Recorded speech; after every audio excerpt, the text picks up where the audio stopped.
Then we could just quickly talk about the introduction of Zhao. Zhao. Yeah, we'll get there. And the word of the Avatar spreading. So we get Zhao, and really not much to talk about if you guys want to bring up his character and how you think he will be going forward. Not like I don't have a ton to say. I think about them at the what are they? Well, I forget what Iroh calls it, but like the headquarters of the It's the port, Southern yeah, whatever that port Army, headquarters was. Yeah. whatever it may be. Thought they were trying really hard to give Iroh that personality by like going around the food stands, and Zuko's like very one track minded, and Iroh's like, oh, you gotta try this, and oh, sticky rice and that kind of stuff. So I thought that like the efforts there to create that dynamic in their relationship.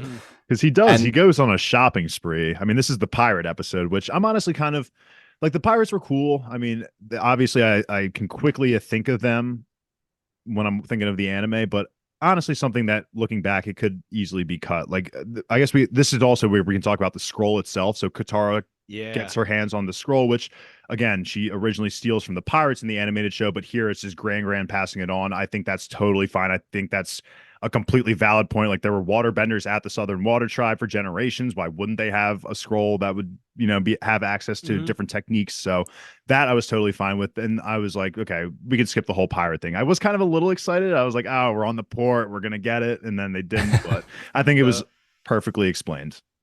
The pirates are funny. Yeah, they Yeah, are. What they saves are. the price of 2 copper pieces? He's trying to barter with them. I like it. Momo has his rival too, the flying lizard. Yeah, for sure. I will Oh, say, so Commander Zhao at this point eventually becomes Admiral Zhao. He seemed less of a direct antagonist to Zuko. First time they were on the screen together, you could tell that this dude just loved pushing Zuko's buttons, reminding him of his dishonor, and was just really a jerk about it. In this one, he kind of seems to be showing some respect to what is still Prince Zuko. And You know, Iroh, Dragon of the West. That was a hot shout out right there. I looked over at my roommate and was just like, Dragon of the West, cool nickname. It's so cool. Stud. It's so cool. Yeah. But I will say, eventually, Zhao in the animated series recruits the pirates to attempt to assassinate Zuko. So I'm wondering if that storyline will even still happen, if we will see like a pirate for a scene in that. But yeah, not much else to say about Zhao at this point. He looks good. Yeah. He is very prevalent on Kyoshi Island in this episode of the live action, which he was not at all involved in Kyoshi in the animated series. And they didn't give us the firebending rhinoceroses Oh yeah, that they were riding around on. Zuko Yeah, big miss, cool. big miss there. Yeah, I thought I guess if we want to get to that point, the change of Zhao going to Kyoshi Island was interesting. Definitely. That was interesting. I mean, that was the first scene that I think they used just to show us that Zhao is shifting his focus to trying to track down the Avatar. I guess they just wanted to establish that early. I kind of forget exactly when that happens in the animated series, but I was kind of okay with it.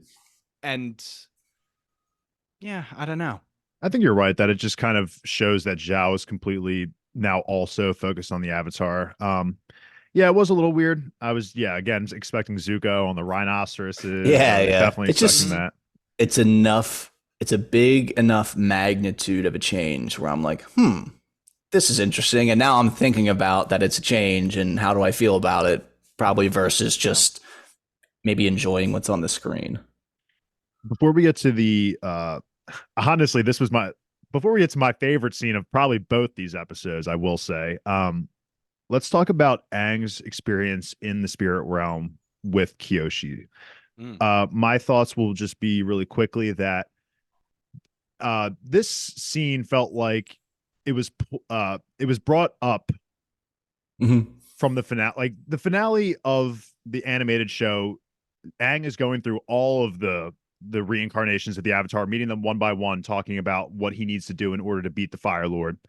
And it felt like that scene was what was supposed to was happening here. Like his conversation with Kyoshi, because in that scene and in this one, she's talking about, look, you are a warrior. There's no time for you to think about friends anything like you have to go out and beat the Fire Lord. You're a warrior. There's no time for that. And I thought that was a pretty good and accurate depiction, but it just felt like that they were pulling that scene from the ending and bringing it here a little bit, which I'm not going to complain about. I think this was a decent enough conversation for Aang to kind of get his rear end in motion. So yeah, it's kind of a reskin too of he does this with Roku in the temple, yes. where it's the solstice and then the light hits and then he can speak with Roku. And then I would say reskin of that scene specifically too, because then Roku comes out of the temple and starts take over his messing body? up the Yes, she did. all of In the the sages and animated? stuff. Not in the anime. She Well, I takes guess over his eventually. body. She does take over his body in the Yes. trial scene where we find out about why Kyoshi Island is an island and things That's like that. season Oh, 2. Yeah, Yeah. so here it's like But this Roku is does where it he season rides, 1. He rides the elephant eel or whatever the hell it is, and Yeah, he the Unagi. Unagi, yes. Okay, Yeah. that's what it was. But all right, I'm already jumping ahead. This was fucking badass, man. I was She was a honestly, beast. I had to watch this by myself, unfortunately, and I was just sitting down here, just let's fucking go. That was so sick. So she touches Aang. She's like, "I'll help you out here." She takes over his body and immediately wipes the floor with Zuko. And I honestly love the fire bending, like jetpack kind of shit that they do. They just blast off Yeah. into space, See and ya. then when she lands, that like It literally is like Marvel Iron Man. super- Oh yeah, no, It's literally like Iron Man landing on the battlefield. I was fucking hyped because the explosion that caused was just immense. I was definitely like, okay, this is my favorite scene so far. She is just the Terminator. And watching this scene, I was thinking to myself, we probably should have reallocated resources towards an Avatar Kyoshi live action prequel rather than this whole reboot nonsense. Yeah. But it was really cool. Yeah, it looked spectacular. And the whole fan base really loves Kyoshi, and a lot of Mhm. people wanted a little bit more of her story. So it's nice that they kind of took that fan feedback and incorporated it into the narrative of the live action. I already said I'm a little bit concerned if that takes away from Roku's heavy hand in the story as Aang's definitive Avatar mentor, but so far, it's working for me. Yeah. I could easily see it just being they're on Kyoshi Island, so he should interact with Kyoshi type of thing. In the cartoon, it's very lighthearted for the most part when they're on the island. They really don't invoke Kyoshi a ton at this point. So I can totally see the logic behind having Katara and Aang in like the archives, and they're reading about Kyoshi's life and they're trying to find answers and things like that. I think this is a perfect time for the question to you two that I will also answer, is that the creators told us before that they were going to take away a lot of Aang's kind of willy-nilly sidetrack mission type deal where like the show, they come here because he wants to ride the elephant koi. And in this, he wants to go here because of Avatar Kyoshi. Like he specifically says that like she was known as a master of the Avatar state. Like we should go there so I can learn more about the Avatar state. I'm just curious of what you guys think of that change. Well, yeah, I think it was just a weird plot device. They actually said he was worried that he would hurt someone with the Avatar state, so he had to control it so as to protect Katara and Sokka. There was this very out of place flashback of him, almost pushing his airbending gears off of a mountainside. I was like, okay, well, this is a little wonky. It's wonky too, because it wasn't even the Avatar state that did that. That was just him airbending. Yeah. So I don't know. I think that's just one of those things. It's a nature of the constraints of the live action. I'm gonna be honest. I kind of like it. To be honest, for me, book 1 Water of the animated show is my least favorite of the series, and still like a 9.5 out of 10. Yeah, no. I'm not saying it's bad by any means. Still 9 out of perfect horse. We're talking perfect horse here. Perfect horse. But what I didn't like about season one was probably exactly what we're talking about now, is because that we have this buildup of these side quests that is developing the relationships. Like I just want to be thrown into it, and like I know shows obviously can't just like throw you into it, so they have to build the camaraderie and things like that. And when I always look back, I always think like season one as being like one of the more immature ones, because it's them starting out as a group and they're doing all these side quests and Aang's not really fulfilling his mission.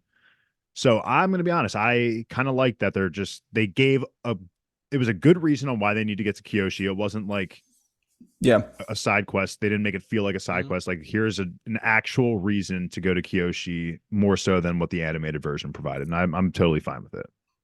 I think I take issue in just that it's a fundamental difference in Aang's character at this point in the journey.